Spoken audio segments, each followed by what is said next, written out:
team makes so many stupid mistakes. It's really incredible. They're not making it to the finals this year. I'll call it right now. Yeah, I don't think they're good enough to be in the finals. I don't think they're good enough to win the second round of the playoffs. Yeah. Who will they have second round? Will they have Raptors or Celtics? Raptors. Yeah. No, yeah. Three.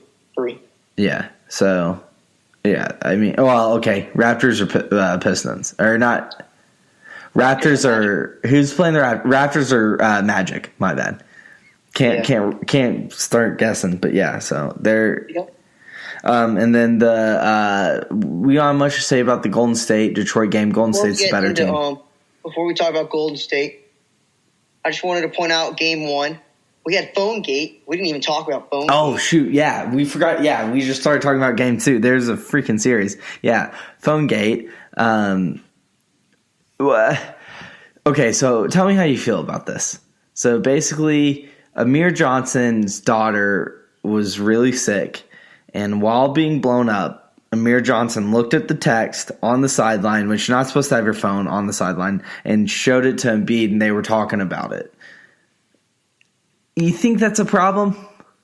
I think that I don't understand how he doesn't have someone like in the staff or someone holding his phone for him and just giving him updates. Yeah. Which is just strange to me. Mm-hmm. I don't know. I guess I don't think he'd lie about the daughter situation. But having your phone there is just an odd situation. I don't think he would either. And I think if you're going to lie about a situation like that, like a daughter being sick, like in a hospital, like that's hard to, it's hard to fake that. Uh-huh. And I don't know. I just don't understand how someone in the staff isn't just giving you up later. I agree. Let it be someone in the staff. You saw him leave the bench later. Mm-hmm. Just do that. Have someone in the staff say, hey, come back here. And it's just weird also showing Joel Embiid, a star player who's really in the middle of a losing game right now. Yeah. I mean, it's just all around a strange situation that could have been handled much better. Yeah. And then it's going to be huge in the media because no one knows what's going on. See a cell phone on the bench. Yeah. I do love how so many people. This is such a bad look. This is not a good look. It's like hold up. You don't know what the situation is. Like I mean, I guess I agree. It's not a good look, but it's like a lot of people are overreacting. It's like I'm obviously not upset that he was looking at his phone to check on his daughter. It just could have been handled in a much better way. And it's like if you're Embiid, just be like, hey, sorry, I'm focused on the game. Yeah, I don't know. Maybe Embiid's really close with the family. I don't know. Yeah. What did you think about? We talked about Philly, or at least I have talked about Philly quite a bit.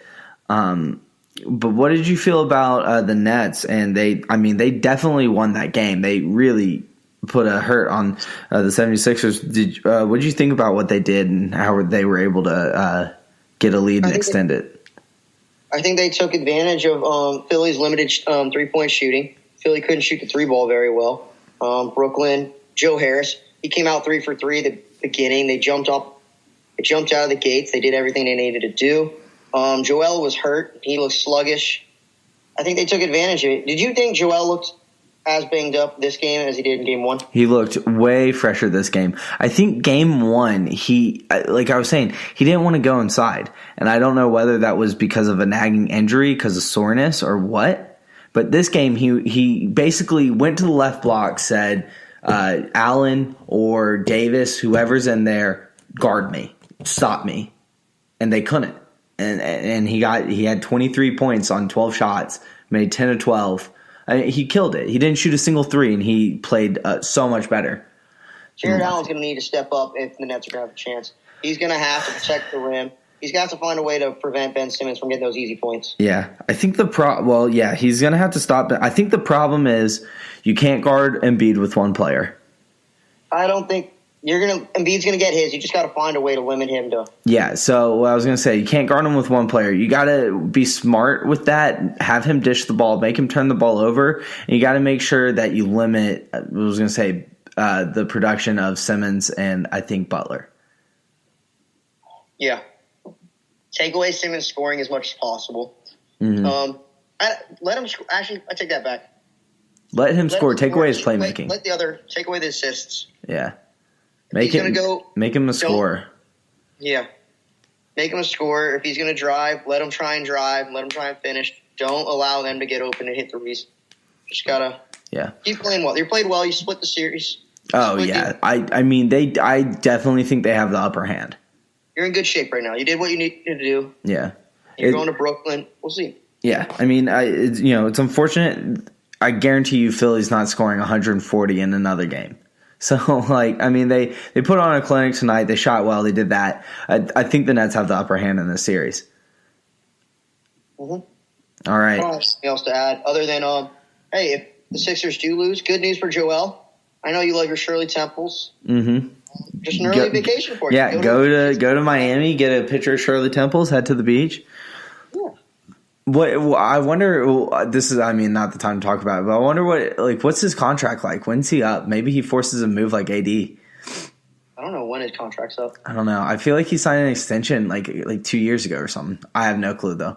Anyways, these are my notes for the Golden State Clippers series. So Golden State and Clippers just cut it to 10. Yeah, I got it here, but they just fouled Steph on a 3-point shot. Maybe I'm a little behind you then. Maybe. Anyways, I have Golden State is good. Cousins got injured. Those are my notes. Do you like my notes? I mean, that's all you can say. They're a million times better than the Clippers. Yeah. I mean, the Clippers just have no offense a game. They don't have anyone that can really score for you. Yeah, Danilo has been pretty limited. I thought Lou Williams has done all right. Not great, but I mean, he's not going to. They've had people that can score, but not nearly at the rate that you have to keep up with the Golden State. Oh yeah, 100%. I mean, you got to be in fuego. You just got to be, on fire the whole time, and they haven't really done that.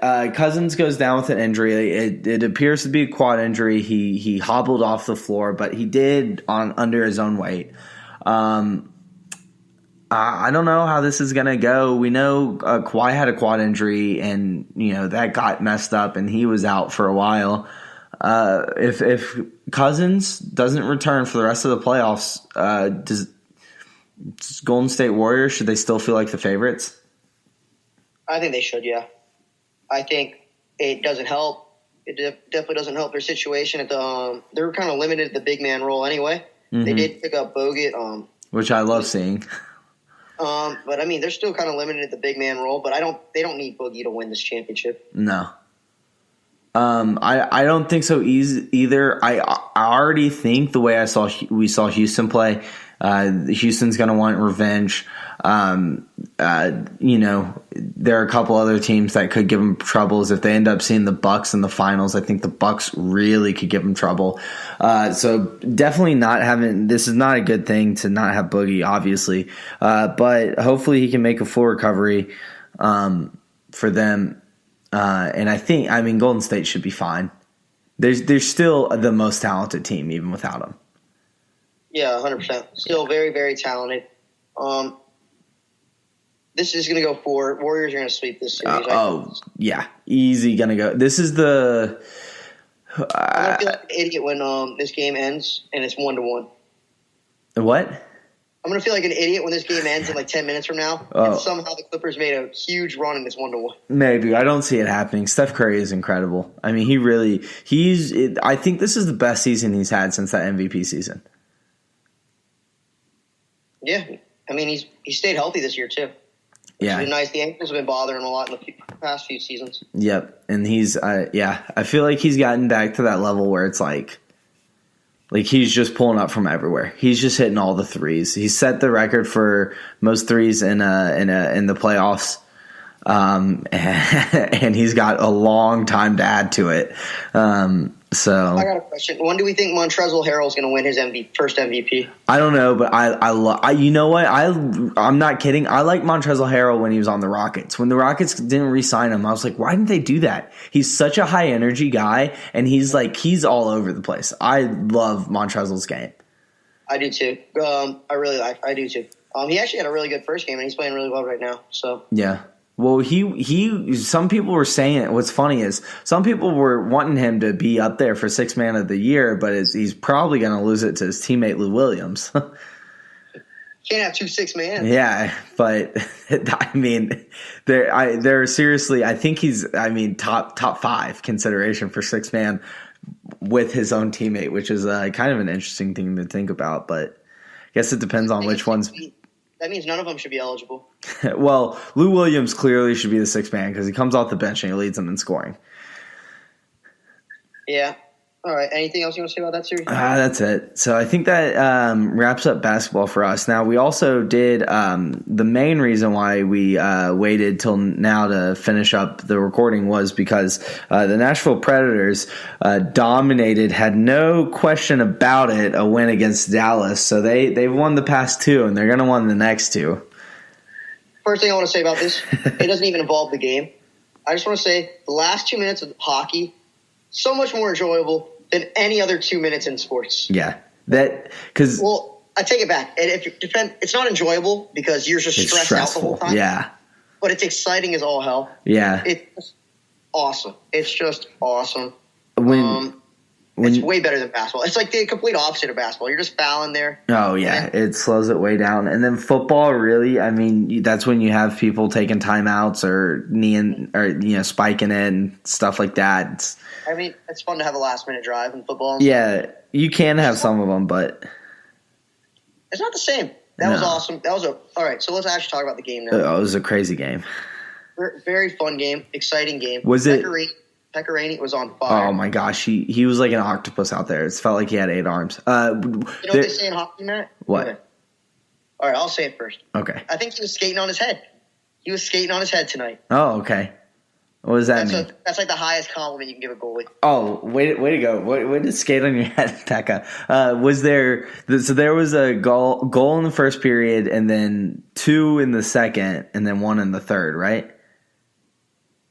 The Preds scored. No, they scored twice in the second period. They scored twice. Okay, because I got that first one mixed up.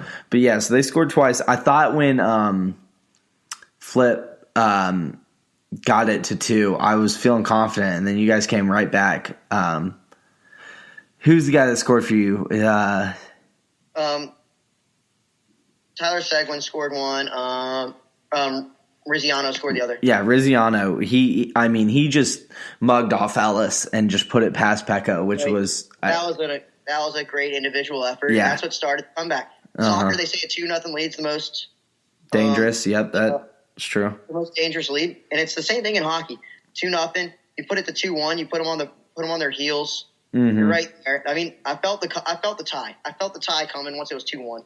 I knew it was going to be 2-2. The Stars had an excellent first period. They just couldn't score at all on Pecorini. I keep saying his name and just pulling off weird. It's all right. Yeah. But he was playing his ass off. He made all the saves. The Stars, I thought they played fine. The one goal that came down the difference was the first goal that Ben Bishop just he botched it. It went through his blocker. He had 2. The first goal bounced off his arm.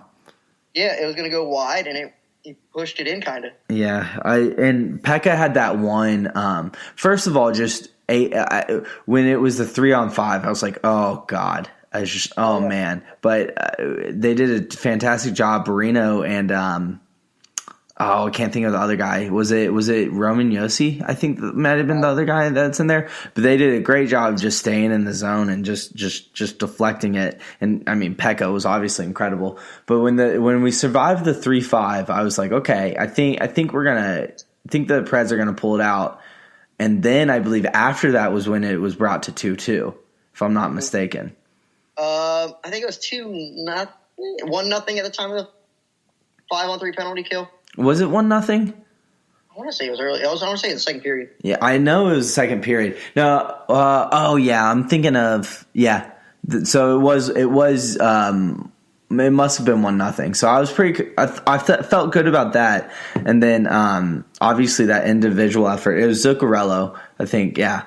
And then after that, I was like, oh well, And the whole when you guys pulled the goalie. That last 2 minutes in the third, I was like, they're going to score. I know it. I was like, Pekka can't keep it up. They were doing everything you need to do. They kept it in the zone. The Preds, they kept it all jumbled up and couldn't put anything on net. Yeah. Now it's 2-1 Nashville.